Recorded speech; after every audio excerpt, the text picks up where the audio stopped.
pouquinho pela nossa psicóloga. Sim, nós temos uma psicóloga atuando, assim, de uma maneira muito eficaz, muito ativa na educação infantil, a Marcela. E eu gostaria que a Marcela se apresentasse. Eu agradeço desde já por ela ter assim preparado esse momento, esse material, essa fala, né?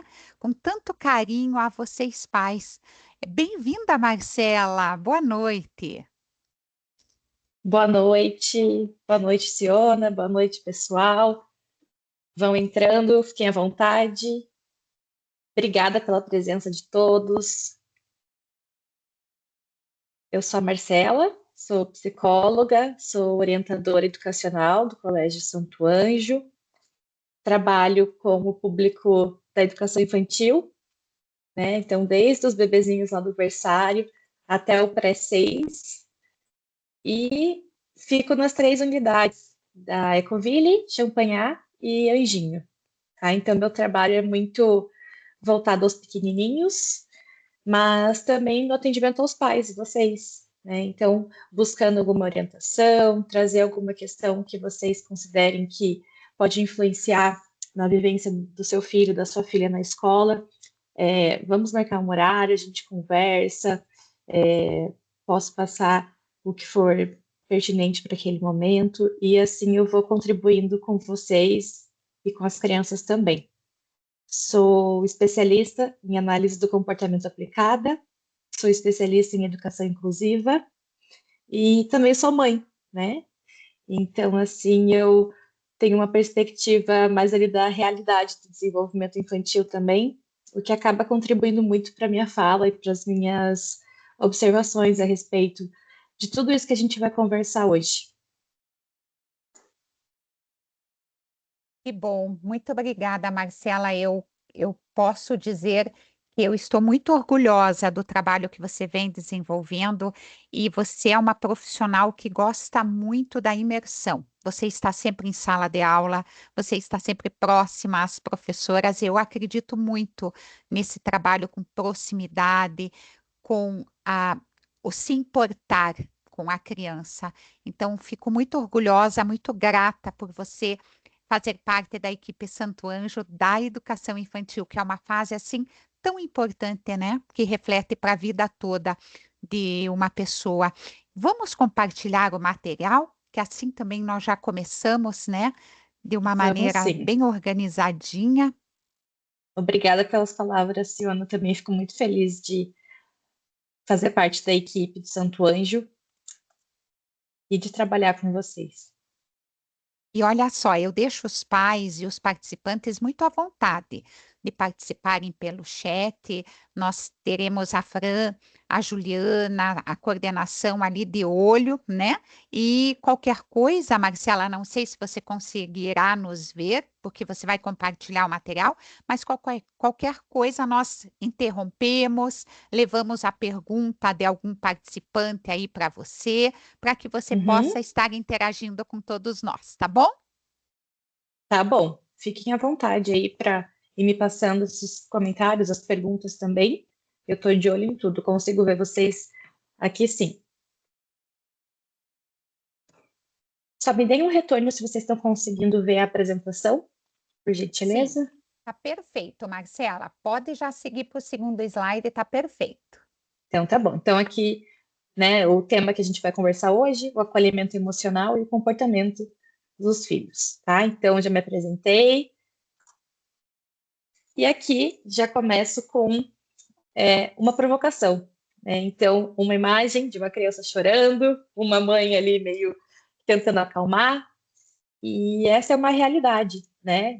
De todos nós aqui, eu imagino, e muitas mães conversam comigo, dizendo que sentem dificuldade em acalmar os filhos, principalmente nos momentos em que eles são contrariados, e eu vou perguntando para vocês: alguém já passou por isso? Alguém já se identificou com essa primeira imagem? Vão me contando aí no chat. Essa foto também é um clássico, né? A criança no carrinho do supermercado, chorando, provavelmente queria alguma coisa e não ganhou, ou então já cansou do passeio e aí começa a chorar, começa a se descontentar com a situação. Não só o mercado, mas também o shopping, né? É muito comum a gente ver essa cena. E as mães, os pais, me dizem que têm dificuldade de lidar com a insistência dos filhos quando percebem que o não, né, quando precisa ser dito, o não acaba dificultando e piorando o comportamento da criança naquele ambiente.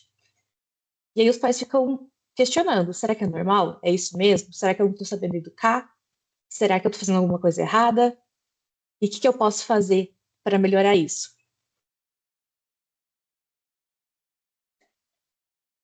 As famílias também relatam para mim que não sabem como lidar com a raiva das crianças, com as frustrações que eles sentem, que muitas vezes eles chegam até a bater nos pais. E aí, pessoal, será que essa raiva é normal? Será que esse comportamento de bater, de reagir dessa forma, faz parte mesmo da fase do desenvolvimento? Ou será que está fugindo um pouco do que a gente pode considerar normal?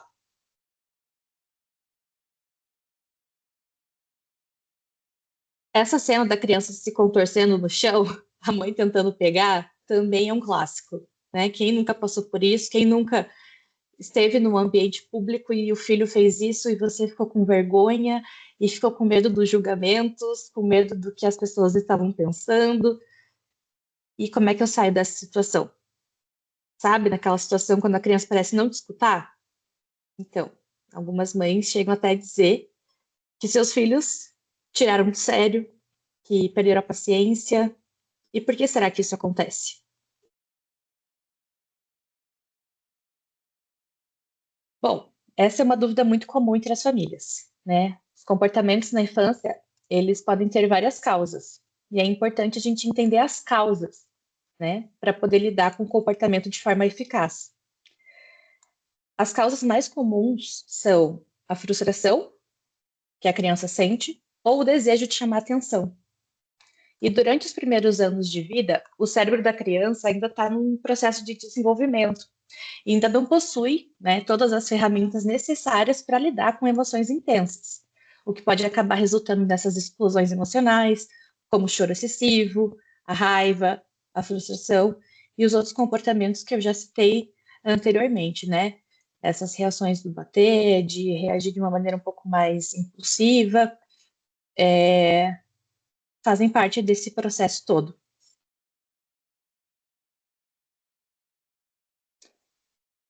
É importante a gente entender que as crianças de 0 a 6 anos muitas vezes têm uma imaturidade, não só ali do cérebro, mas também ainda não tem um repertório, o vocabulário necessário para expressar o que elas estão sentindo. Então, diferente, né, de nós adultos que a gente consegue se colocar de maneira verbal, tô triste, tô bravo, tô emocionada, tô muito feliz, tô ansiosa, as crianças ainda não conseguem, né? Eles ainda não adquiriram esse repertório. E aí o choro acaba se tornando uma estratégia, uma maneira de liberar a atenção e comunicar o que aquela criança está sentindo, né? Comunicar o que está acontecendo de errado.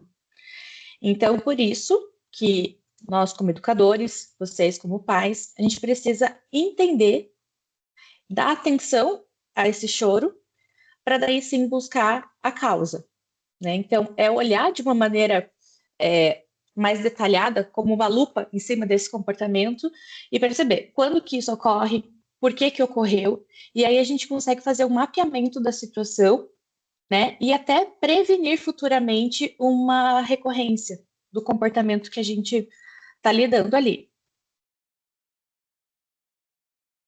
E Marcela, você sabe que eu trouxe essa dica desse livro.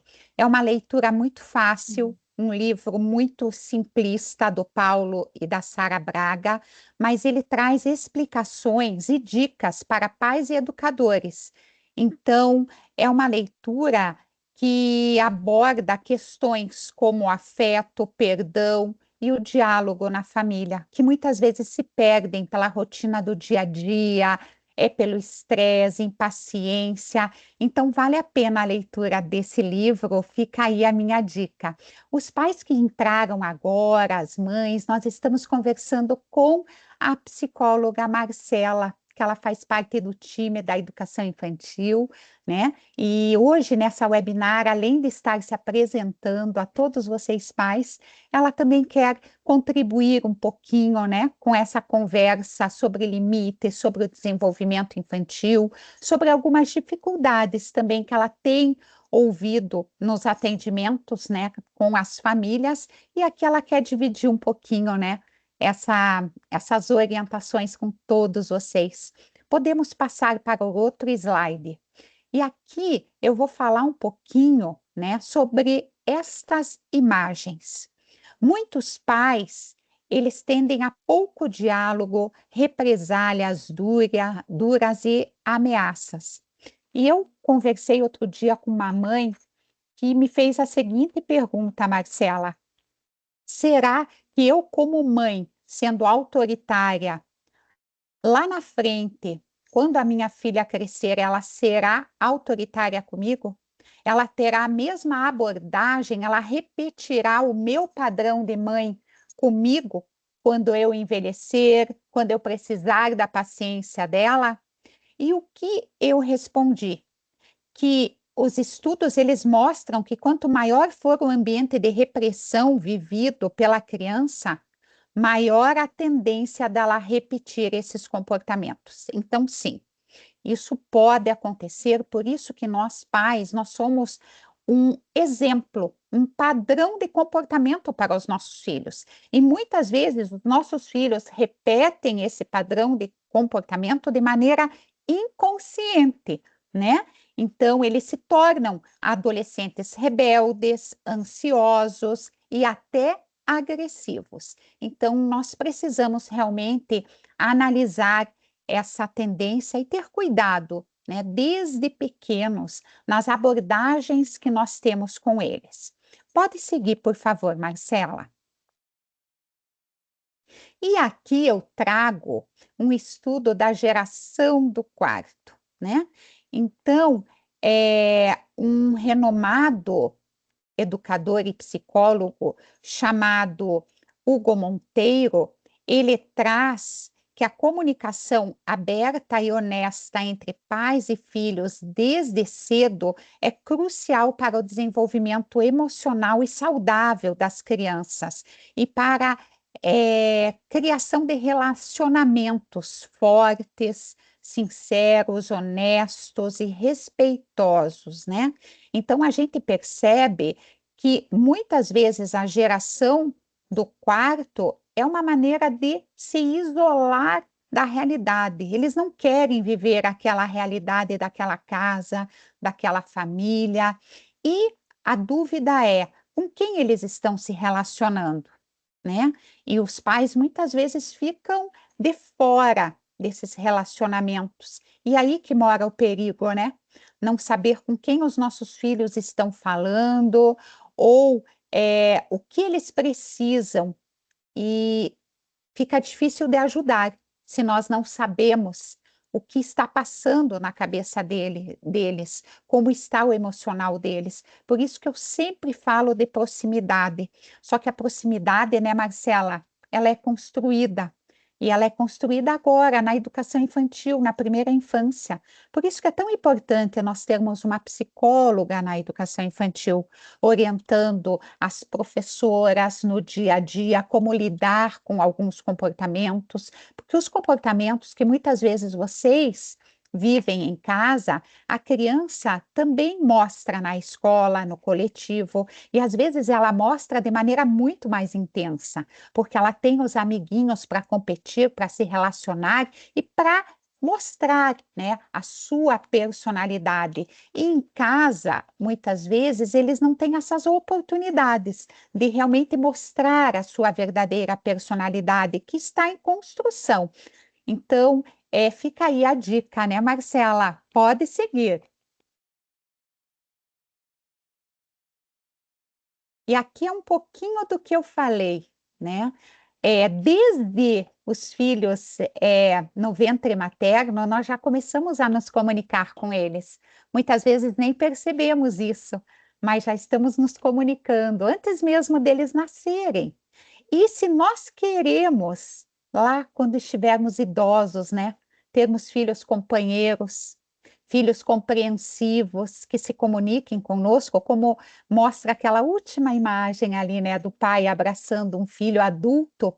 Nós temos que construir ao longo do caminho, ao longo da jornada, essa relação de proximidade com eles e de diálogo, de muita comunicação. Então, os filhos, eles passam por várias fases, né? Nós temos a primeira infância, depois a adolescência, a vida adulta, e os pais, eles precisam ser referência em todas essas fases. Eles precisam estar próximos. E quando o filho erra, quando o filho acerta, as primeiras pessoas que ele precisa pensar em contar, em pedir um conselho, são os pais, né? Mas isso é uma consequência, eles pensarem em nós. É uma consequência de um relacionamento que é vivido no dia a dia. Podemos passar. Pode seguir, Marcela. Obrigada, Siona. E muito ligado a isso que você estava dizendo, né? Essa importância da comunicação entre pais e filhos, a gente não vê só na prática, né? A gente vê também antigos teóricos, como Vygotsky, que foi e ainda é importante para a psicologia, porque foi um psicólogo russo, ele enfatizou a importância da linguagem, né? Dessa ferramenta como fundamental para o desenvolvimento do pensamento. E é por isso que a gente tem que insistir e insistir, né, na conversa com as crianças, no diálogo, nessa construção que faz tanta diferença na construção da relação, sempre explicando para as crianças o porquê do não e as consequências dos comportamentos, né? Porque as crianças estão em processo de construção, de desenvolvimento, e a gente tem que conversar com elas. Ah, mas meu filho só tem 1 aninho, não entende nada. A gente não pode subestimar essas crianças, elas nos surpreendem tanto, né? Do dia para a noite vocês percebem, nossa, meu filho não batia palminha, agora tá batendo palminha. Meu filho não falava papai, agora tá falando papai. É um processo tão rápido que muitas vezes a gente não acompanha em que momento que foi que essa chavinha virou, né? O aprender de uma nova habilidade. Então, conversem com as crianças, por mais que vocês achem que elas não estão entendendo, contem para elas. Ah, a gente está indo no mercado para comprar tal coisa. A gente está indo agora num aniversário. Conversem com elas, expliquem. Passe o processo do dia a dia e transformem a comunicação como uma ferramenta utilizada na casa de vocês. Aqui eu trago algumas informações sobre essa divisão da infância, né, que muitos têm dúvida. Então, claro, acho que é importante o conhecimento de alguns pontos um pouco mais teóricos, mas depois eu prometo para vocês que a gente parte para as dicas práticas também para o dia a dia, tá?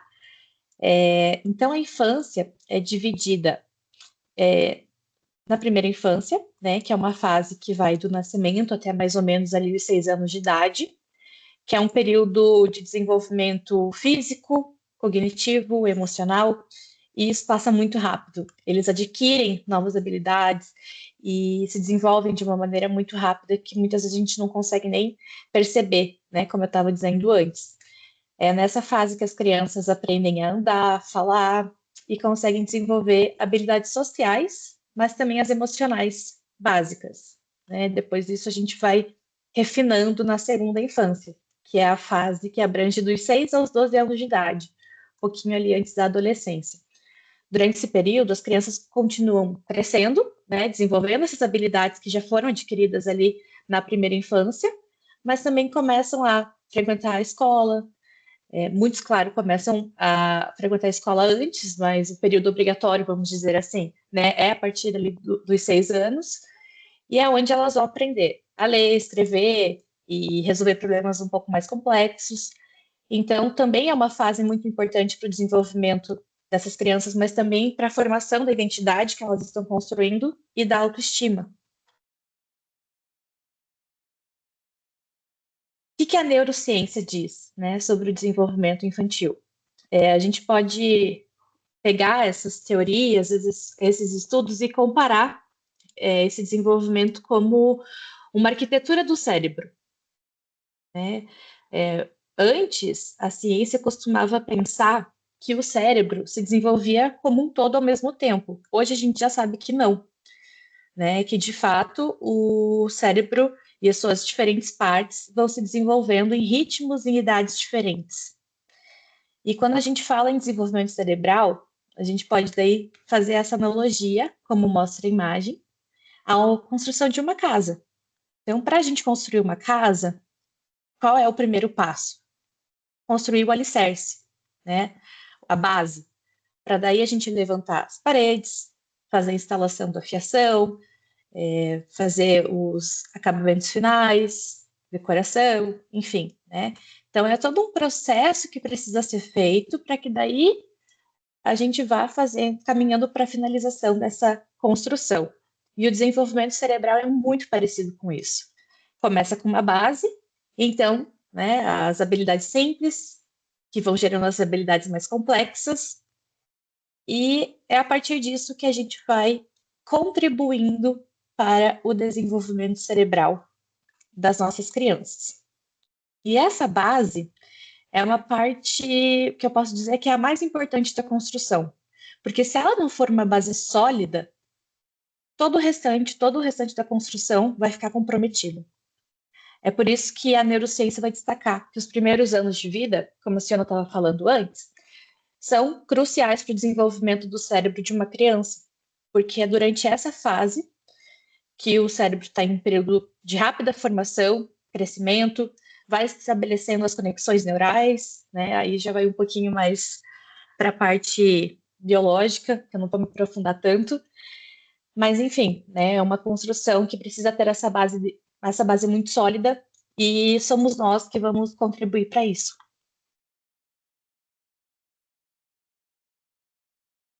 E aí, qual que é a importância da escola durante esse processo todo, né? Esse processo do desenvolvimento social. São vários os pontos, mas a gente vai trazer aqui o que a gente acaba vendo mais claramente na educação infantil, tá? Que é a oportunidade de interagir com os colegas. Muitas crianças são filhos únicos e acabam não tendo essa oportunidade de conviver com outras crianças, de viver esses desafios das interações sociais. Então, é ali que eles vão adquirindo ferramentas das interações com o manejo e as intervenções das professoras. É a partir disso que as crianças vão percebendo e entendendo a como considerar os pontos de vista das outras pessoas, vão trabalhar valores humanos como a empatia, solidariedade, o perdão, saber pedir desculpas também. Então é o que eu digo, né, para aquelas mães, para aqueles pais que me trazem no relato uma culpa em colocar o filho ou a filha tão cedo na escola. Eu sempre digo que é a melhor decisão que fazem, embora vai existir sim esse sentimento de que poderia segurar um pouquinho mais em casa, poderia dar um jeito de manter meu filho em casa, mas é a partir desse convívio que as crianças vão tendo essas oportunidades de aprender, né? A escola vai oferecer um ambiente estruturado para que as crianças possam aprender e a controlar as emoções e comportamentos também. E isso vai muito de encontro com o que eu vou falar agora, que é a realidade atual que a gente vive, onde as famílias têm menos filhos, onde muitas crianças são filhos únicos. E essa imagem representa muito bem o que eu estou dizendo, né? Trouxe propositalmente essa foto para que vocês observem que antigamente a maioria das famílias tinha em torno de 6 filhos, 8 filhos, eram famílias muito grandes, né?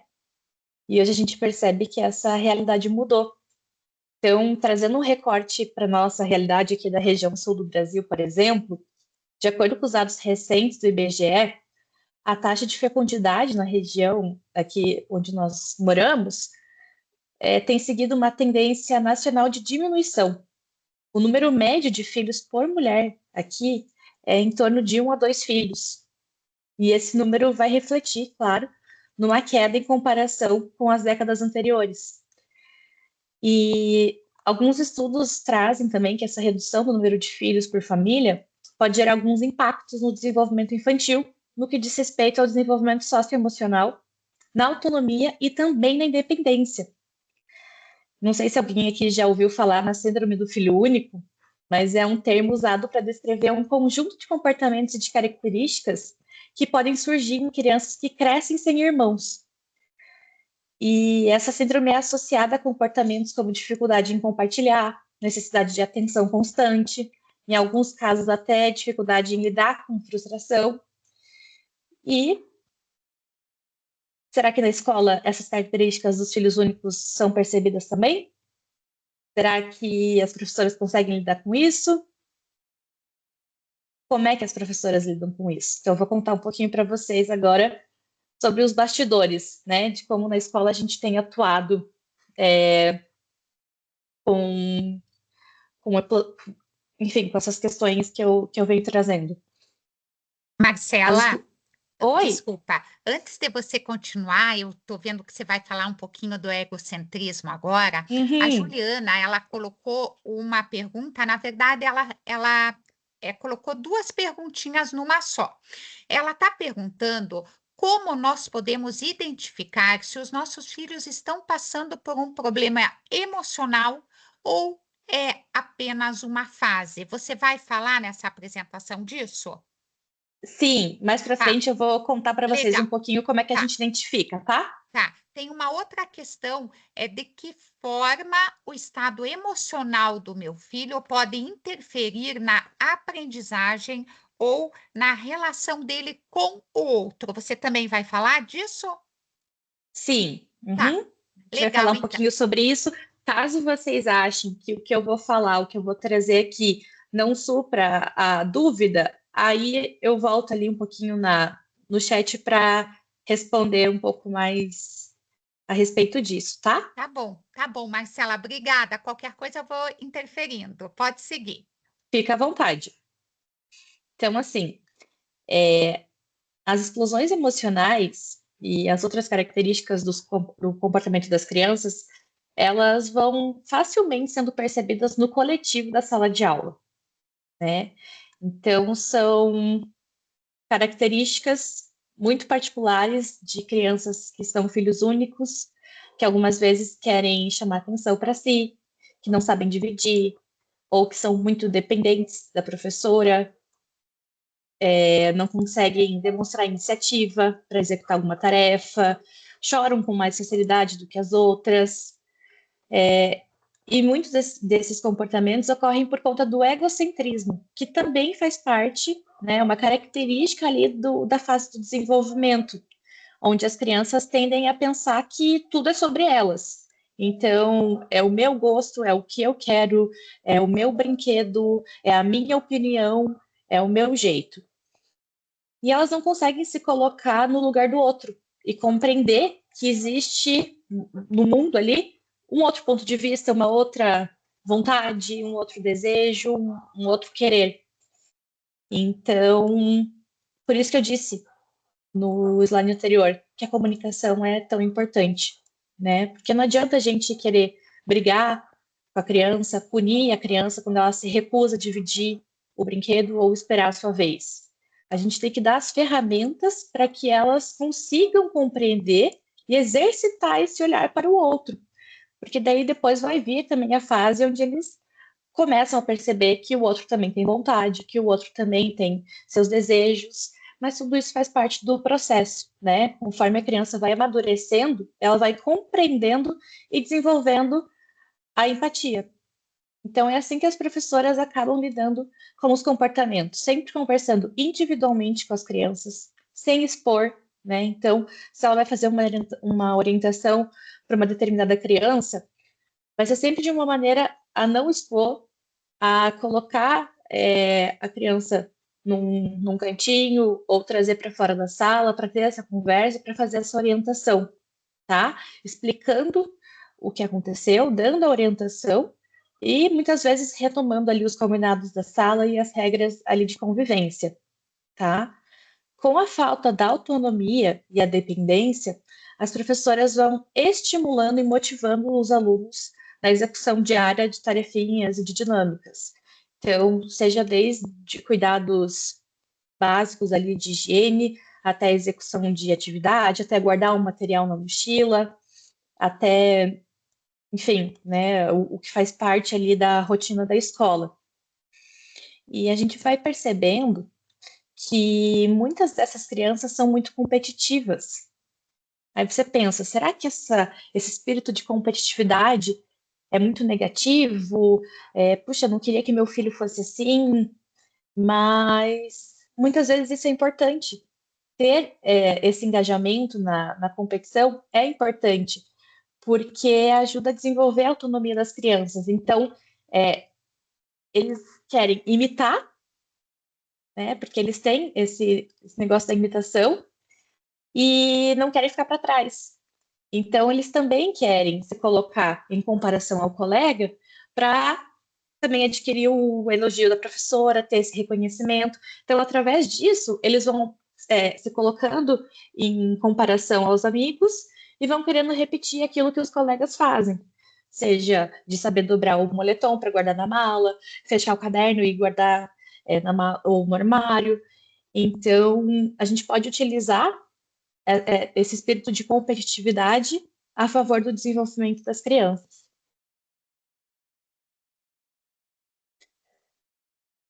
E aqui, eu trago um pouquinho para vocês, como eu havia prometido, que a gente não ia ficar só na teoria, né, mas também um pouquinho de dicas mais práticas que vocês podem utilizar no dia a dia, porque eu já falei um pouquinho sobre como as professoras lidam, mas e eu? Sou mãe, sou pai, e como é que eu vou lidar em casa? Né? Na teoria, tudo é lindo, mas e aí? Como é que eu faço? Então, assim, a birra, muitas vezes, é a forma que a criança encontrou para comunicar a necessidade de alguma coisa. Então, a gente precisa parar e olhar para isso, porque o comportamento ele vai ser considerado birra pela intenção envolvida, tá? Então, qual é a intenção da criança em exercer a birra? A birra ela tende a cessar quando o objetivo é atingido. E aí vocês podem ficar na dúvida, né? Meu filho tá chorando de se esgoelar ali numa situação. O que que eu faço? Será que é uma birra mesmo? Será que ele tá querendo chamar atenção? Ou será que ele tá numa crise emocional que eu preciso dar um pouco mais de atenção e acolhimento para ajudar ele a passar por isso? Qual que é a diferença? A diferença é que a crise não é intencional, né? A crise não é intencional. A birra, sim. A birra, a gente precisa entender qual é a função desse comportamento. A crise ela pode ser gerada pela sobrecarga sensorial ou por uma desregulação emocional. A gente precisa entender quais são os disparadores para isso, né, que muitas vezes, para as crianças dessa faixa etária de 0 a 6 anos, vai ser a falta do repertório e de estratégias para enfrentar com determinadas situações. Então, o que, que a gente poderia fazer para trabalhar com isso com as nossas crianças? Antes da criança apresentar uma birra, a gente pode trabalhar com a prevenção. E como é que a gente trabalha com a prevenção? Uso de estratégias que forneçam previsibilidade. Então, contar para a criança sobre a programação do dia, onde que a gente está indo, vamos comunicar por que, que a gente está indo ao mercado, o que, que vamos comprar juntos, o que, que a gente está indo fazer no shopping. Ah, a gente vai no shopping, a gente vai almoçar, depois a gente vai numa loja, depois a gente vai sair do shopping, vai voltar para casa. Deem essa previsibilidade para a criança, explique para ela as etapas do dia, daquela atividade que vocês estão indo fazer. Aqui eu trouxe uma imagem ali, vocês podem ver, que é um ratinho comendo uma maçã. Vocês vão ficar na dúvida, né? Na dúvida do que se trata disso, né? Quando uma criança ela tem dificuldade de transitar de uma atividade para outra, por exemplo, terminar uma brincadeira para ir tomar banho. Imagino que deve ser um clássico aí também, na casa de vocês. Ai, meu filho não quer parar de brincar de Lego para ir tomar banho ou para vir almoçar, o que que eu faço? Ou para ir tomar banho também, para para encerrar a atividade. E aí os pais ficam desesperados, né? Querem que o filho siga a rotina, siga a regra, mas não sei como fazer isso. Tem um aplicativo, que é o aplicativo dessa imagem do ratinho aí, que é o Mouse Timer. Ele vai ilustrar de uma maneira bem lúdica a passagem do tempo. Porque para criança, o que que é 5 minutos? O que que é 1 hora? Eles não sabem, eles não têm essa noção ainda. Então, esse aplicativo, ele vai mostrar e facilitar a compreensão da criança de que determinada atividade ou brincadeira está chegando ao fim. Então, por exemplo, você coloca lá o tempo de 1 hora, tá? O tempo de 1 hora. E aí vão aparecer maçãs e o fim do circuito ali é um queijo. E o ratinho vai comendo essas maçãs pelo tempo de 1 hora até chegar no queijo. Então você explica para a criança de que quando o ratinho terminar de comer as maçãs e chegar no queijo, é porque deu o tempo dele finalizar a brincadeira e ir para o banho, finalizar a brincadeira do parquinho e voltar para casa. Então, ó, tô vendo aqui no chat alguém comentando que nas festas é o que nos ajuda para poder ir embora. É isso mesmo. É uma estratégia muito eficaz que eu sempre recomendo. E você pode colocar ali, programar de meia hora, 10 minutos, 1 hora, enfim. Isso ajuda bastante porque a criança tem um formato visual de que o tempo está passando e que a brincadeira está acabando, tá? Como que é o Isso nome, Marcela? Desculpa. é mouse Do... timer. Eu vou colocar aqui no chat, Isso. Legal. Boa dica. Obrigada. tá? Coloquei aqui para vocês. Isso vai ajudar com que as crianças consigam melhorar o comportamento e se apresentar de uma maneira mais adequada nos mais variados contextos, tá? Ainda sobre a prevenção, o que eu falo, né, para vocês? Façam combinados. E esses combinados, eles têm que ser estabelecidos em momentos prévios. Então, você não vai fazer combinado com a criança na hora da festa. Você vai fazer antes, seja em casa ou no carro, mas faça combinados. Então, esse combinado é importante vocês entenderem que é o adulto, ou seja, é você que vai dizer para a criança o que é esperado dela para aquele evento que virá acontecer.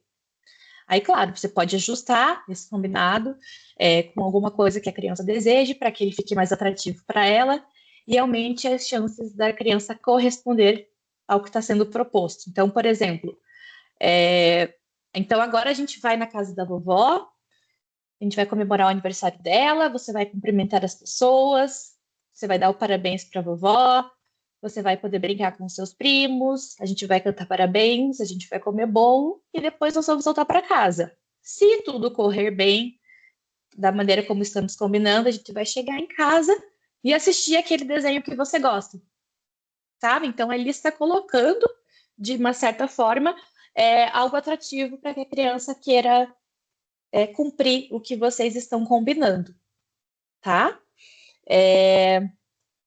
Claro que vai muito, você vai propor esses combinados de acordo com o que a idade do seu filho, da sua filha permite, né? Então, para uma criança pequena, você pode dar menos etapas ali do que vai ocorrer.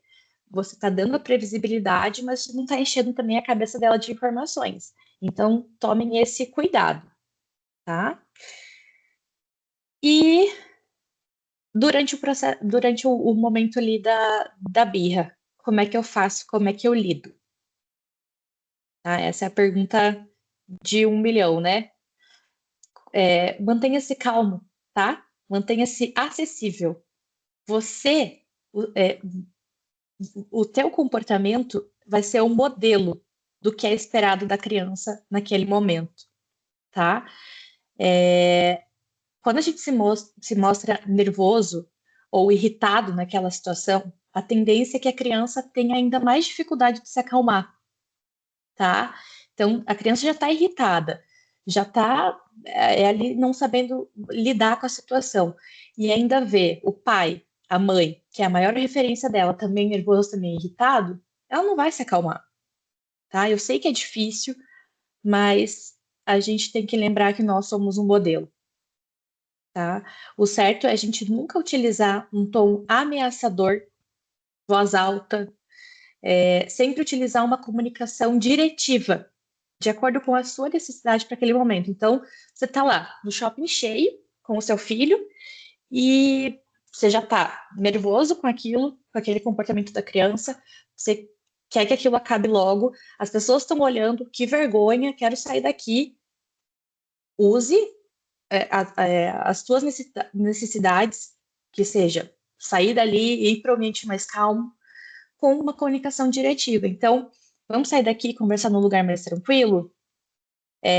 Dá a mão para a criança, ou a criança não quer pegar na mão, está se debatendo, sutilmente, palma da mão, encosta no meio das costas da criança, levemente impulsionando, vai direcionando para um corredor mais vazio, para um ambiente onde você possa conversar com o seu filho de maneira mais tranquila, um ambiente que proporcione, né, essa comunicação para que a criança vá se acalmando e não tenha tantos estímulos em volta.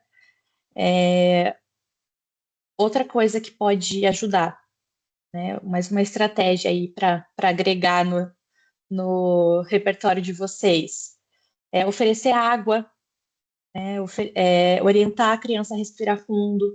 Porém, essa questão da respiração também é algo que precisa ser trabalhado previamente, tá? Você não vai pedir para a criança respirar fundo ali e seguir uma estratégia com você se ela nunca foi preparada para isso.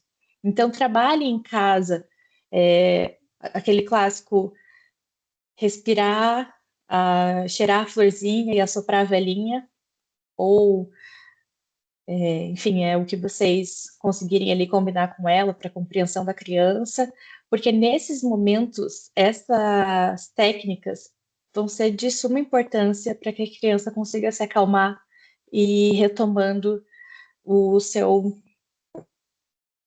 e retomando ali o seu comportamento que é esperado para o momento, tá? Às vezes segurar uma maninha, dependendo da idade da criança, um brinquedo de referência. Então, ter esses recursos sensoriais, afetivos, também ajuda a criança a se acalmar no momento que você precisar, tá? E depois que a criança se acalmar, não deixe de dar um feedback sobre o que aconteceu. Não deixe de conversar.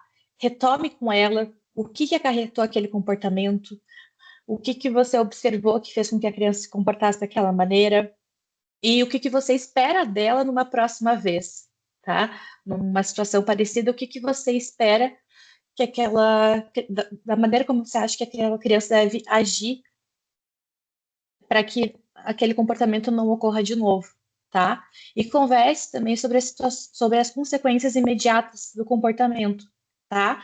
A gente não pode deixar de aplicar essas consequências. Não é uma punição, não é um castigo, mas, por exemplo, se durante essa birra a criança jogou todos os brinquedos dela no chão numa explosão de raiva, coloque para ela que agora é o momento, agora que ela se acalmou, agora é o momento de juntar e organizar esses brinquedos no lugar correto. Você pode até oferecer a tua ajuda para guardar, mas não faça isso sozinho, tá? A criança tem que também ali ter um pouco da responsabilidade dela de guardar o que ela jogou, tá? Depois que a criança cumpriu com tudo isso que a gente está conversando, muda o foco da situação e não fica insistindo no mau comportamento. Então, aquela coisa de ficar retomando e retomando e falando sobre o que a criança fez e contando para todo mundo: nossa, sabia que ele se comportou muito mal hoje no shopping? Não fique expondo, né? A situação ali, uma vez foi resolvida, pronto, a gente não precisa mais ficar tocando nesse assunto e trazendo esse constrangimento para a criança, tá?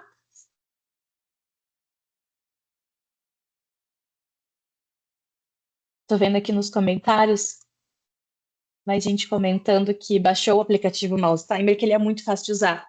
Sim, ele é bem facinho de usar, é bem intuitivo e a aparência é bem lúdica mesmo, tá? E ajuda nossos pequenos a compreender a noção de tempo. Aham, isso mesmo. É muito legal, gente. Utilizem. Utilizem. É bom Ah, até colocar. Pode falar. desculpa, Marcela, você sabe que você falando, eu lembrei de um caso de uma mãe que diz que principalmente depois de feriado, fim de semana, ela coloca o filho no carro, na cadeirinha para ir para a escola, ele vai literalmente gritando e chorando até a escola. E ela diz, ela não, ela fica muito perturbada para dirigir assim. E ela vai Uhum. dirigindo, ela chega na escola, a criança continua oferecendo resistência e ela fala assim que ela não sabe o que fazer. Se o mais certo seria voltar para casa e deixar o filho em casa, tentar acalmar, ou realmente seguir para a escola, deixar o filho naquele estado na escola. E ela diz que sempre recebe a ligação da professora, que ele acabou se acalmando, mas ela diz que o sentimento que ela fica.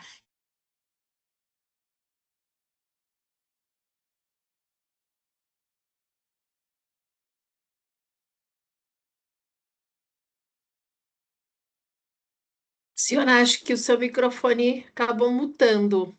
Puder Tá, desbloquear ele, pronto. tá. E agora, Volta um vocês pouquinho, escutaram? volta um pouquinho. Escutamos até Tá. o momento que você falou, a hora que ela estava chegando na escola.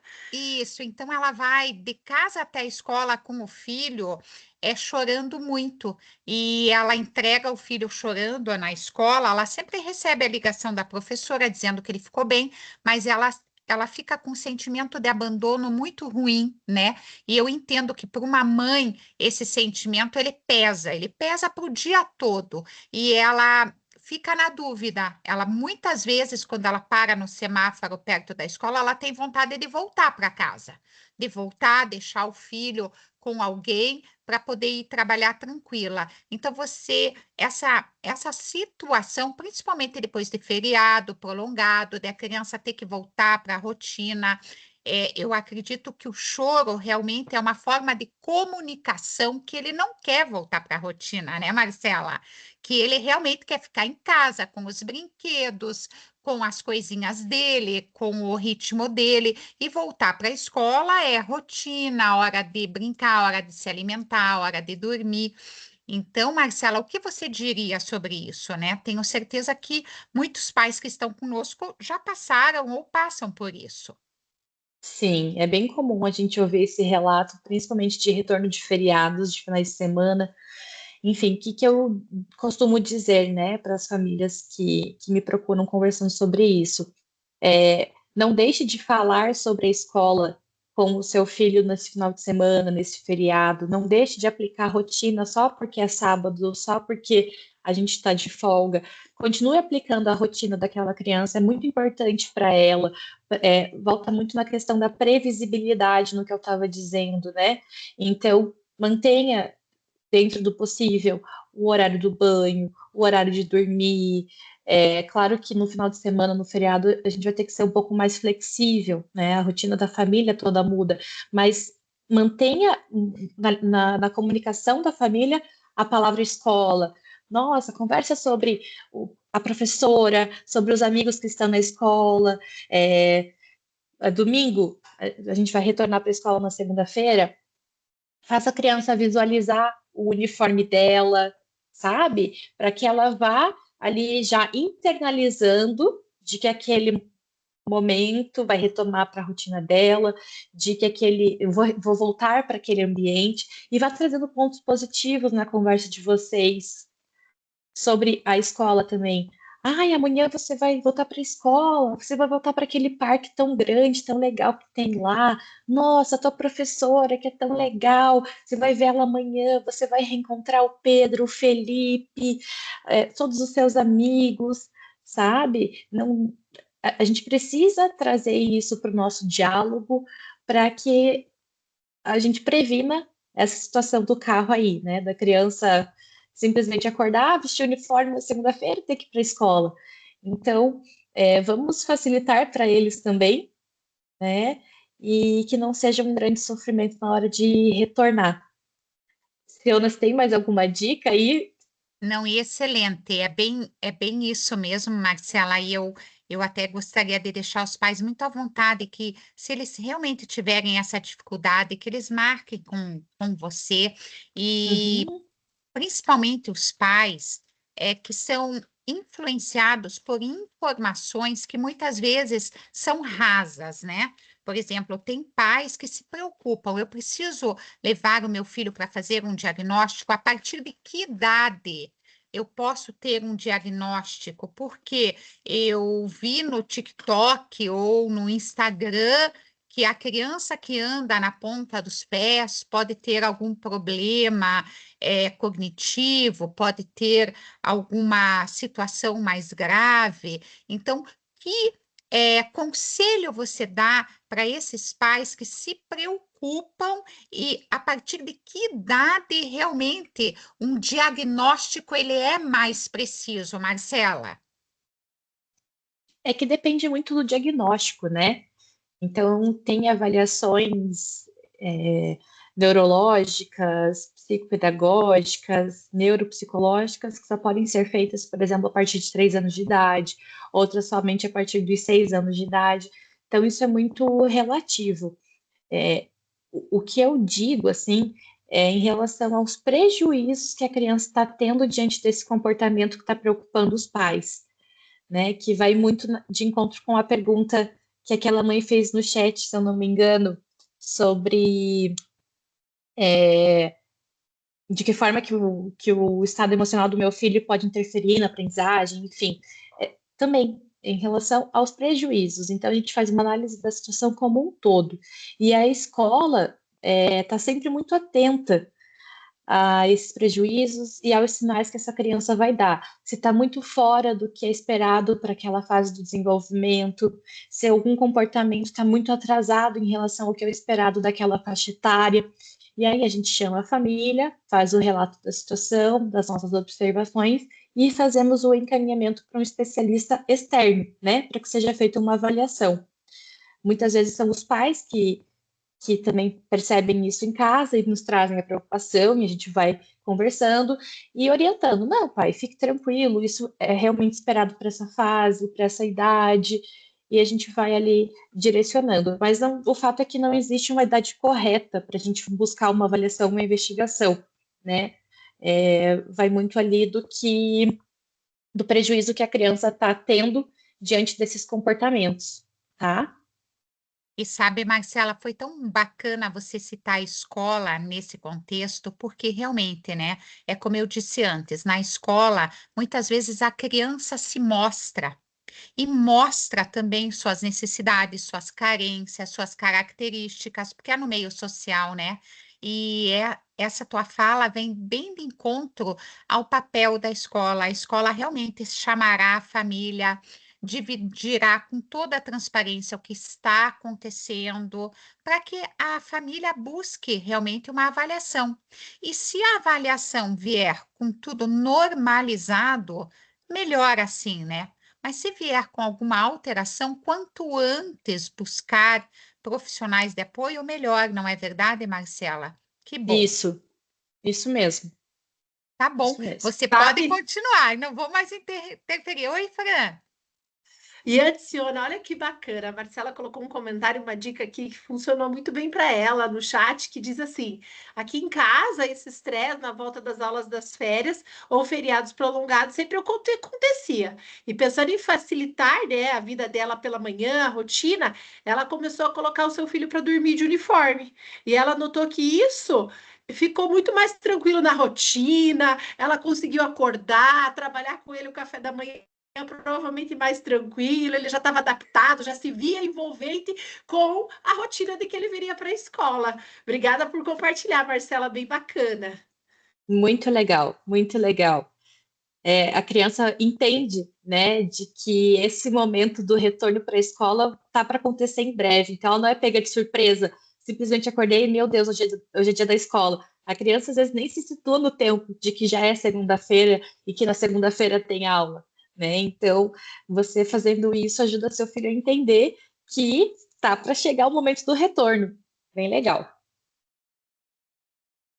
Bom, trouxe aqui só para contar um pouquinho para vocês sobre como que a psicologia nomeia as fases de desenvolvimento infantil que estão sendo muito faladas recentemente, né? que é a fase da adolescência do bebê. Não sei se vocês já ouviram falar, mas tem sido bem comentado.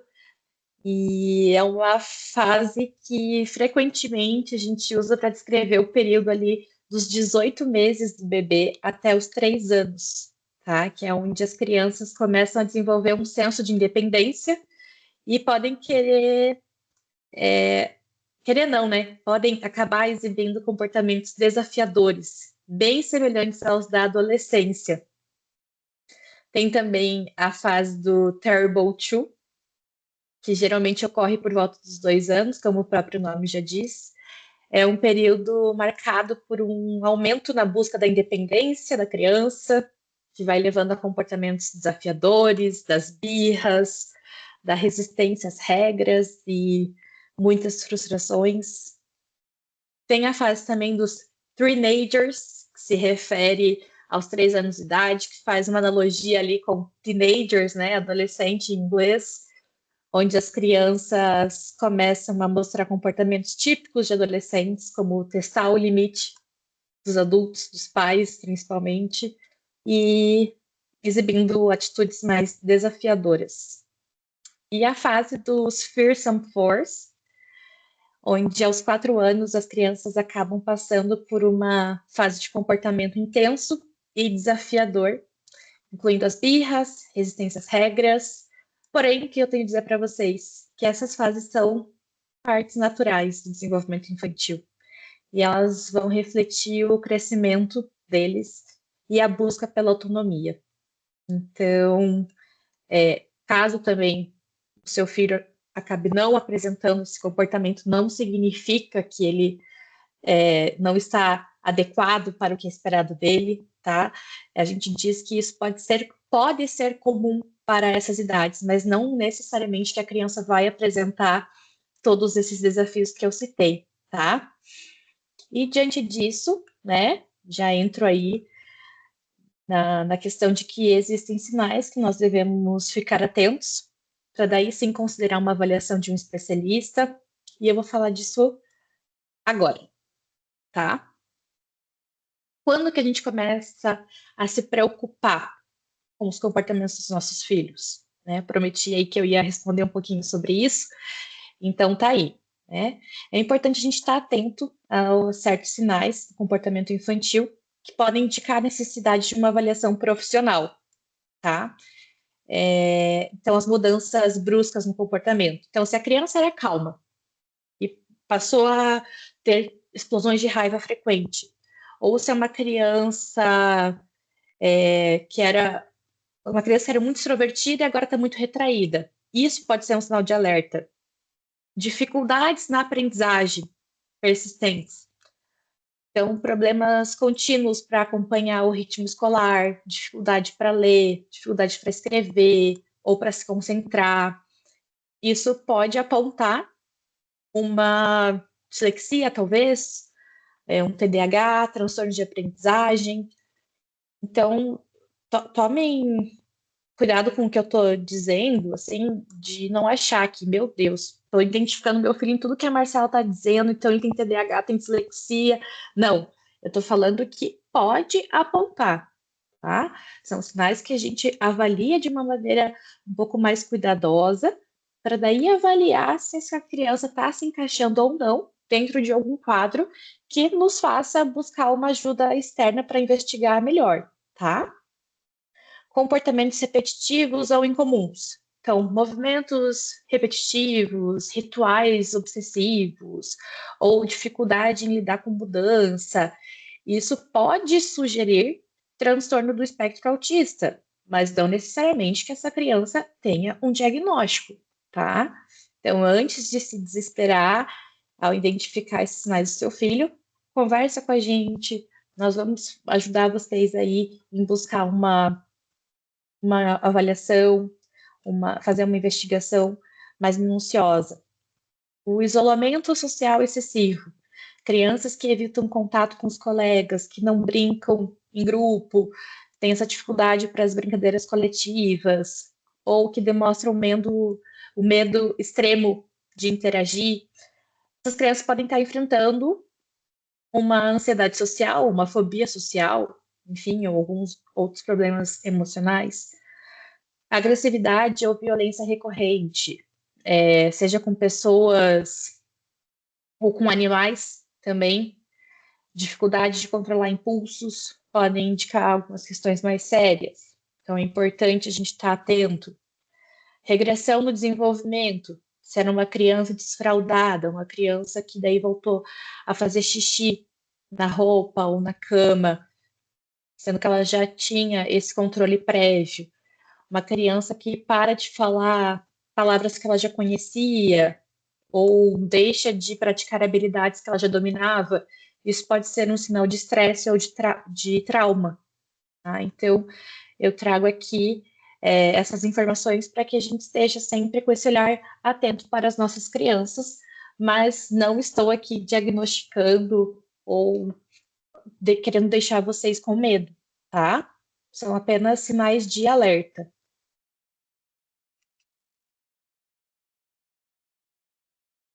E aqui a gente vai falar um pouquinho sobre o poder do elogio, né? Então, é importante não só na escola ou só em casa, mas em ambos os ambientes em que nossas crianças convivem, né? Então, eu trago um pouco sobre a realidade da escola, em que as professoras aqui no Santo Anjo trabalham com a pedagogia do amor, né? Que é pautada no poder do elogio. E esse trabalho traz muitos benefícios, né? Então, quando a gente faz um reforço positivo, que é um elogio que as professoras fazem diante de uma conquista de uma criança, ou nem necessariamente durante a conquista da criança, mas sim durante o processo que a criança exerceu, né? Para tentar alguma coisa que ela tem dificuldade, enfim, isso faz com que ela esteja incentivando a repetição de comportamentos desejados. Então, quando uma criança, ou até mesmo nós adultos, né, recebemos elogios pelas nossas ações, a gente está mais propenso a repetir esse comportamento no futuro. Então, por mais que uma criança lá não saiba escrever o próprio nome, a professora não vai fazer o elogio só quando ela conseguir escrever o nome. A professora vai fazer o elogio pelas tentativas daquela criança, vai fazer o elogio da criança ter segurado o lápis da maneira correta, vai fazer o elogio da criança ter tentado, mesmo que tenha escrito a letra espelhada, mas ela tentou, né? E isso vai fazer com que a criança se sinta importante, validada e queira repetir essa tentativa até ela conseguir, né? Autoestima e confiança. Os elogios vão ajudar a construir e trazer marcas para aquela criança que às vezes a gente nem imagina. Então, quando alguém é reconhecido por suas realizações, isso fortalece sua crença nas suas próprias habilidades e no seu potencial. E isso traz motivação, tá? E essa motivação faz com que a gente queira aprender e que a gente se esforce mais. O ambiente positivo, o ambiente que proporciona esses retornos, esses feedbacks positivos, faz com que a criança se sinta mais acolhida, mais segura. E com essa segurança, ela também se permite errar. Então, tudo bem se eu escrever meu nome errado, tudo bem se eu não souber fazer a letra do meu nome ainda, mas eu sei que eu posso confiar nesse adulto que está me ajudando e que vai me ensinar sempre com muito carinho. E esses elogios têm um impacto significativo no desenvolvimento emocional. Eles ajudam as crianças a adquirirem um senso de segurança, de pertencimento, e tudo isso é essencial para o crescimento saudável.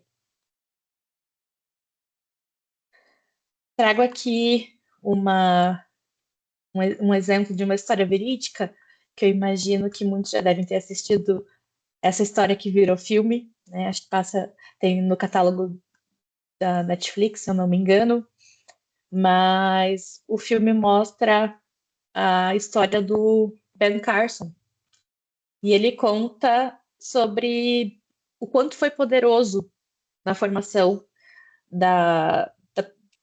dele como pessoa, como profissional, o poder do elogio. Então, o incentivo da mãe dele, que foi fundamental, embora essa mãe enfrentasse muitos desafios, ela sempre elogiava ele, encorajava e acreditava no potencial. Isso sempre ajudou ele a superar dificuldades e até que ele se tornou um dos neurocirurgiões mais respeitados do mundo. Então, é um grande exemplo de como o elogio, o estar próximo e o reconhecimento das conquistas e das tentativas do seu filho é importante, tá? Eles precisam desse olhar atento, precisam do elogio verdadeiro de vocês.